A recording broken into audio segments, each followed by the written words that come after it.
Inflacija pa ne popušča. Cene življenjskih potrebščin so se v zadnjem letu zvišale za 2,7 %. K inflaciji so tudi tokrat najbolj prispevale cene hrane in brezalkoholnih pijač, ki so se v zadnjem letu podražile za 4,5 %. Podražili so se tudi stanovanja, voda, energenti, zdravstvo, restavracije in hoteli.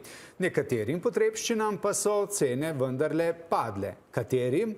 Mark Vidrih.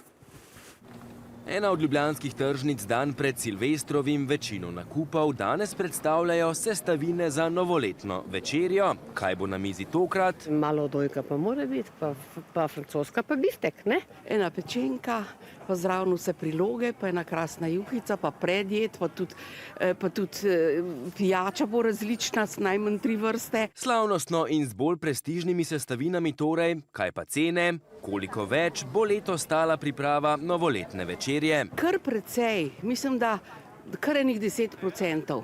Na splošno? Na splošno. Danes recimo sem kupila ribo, ne? Ja. Ampak je kar še nekako znosno. A veste, kaj se je podražilo? Meso, testenine tudi, ne? Pa zelenava, recimo na glavni tržnici je zelenava zelo draga.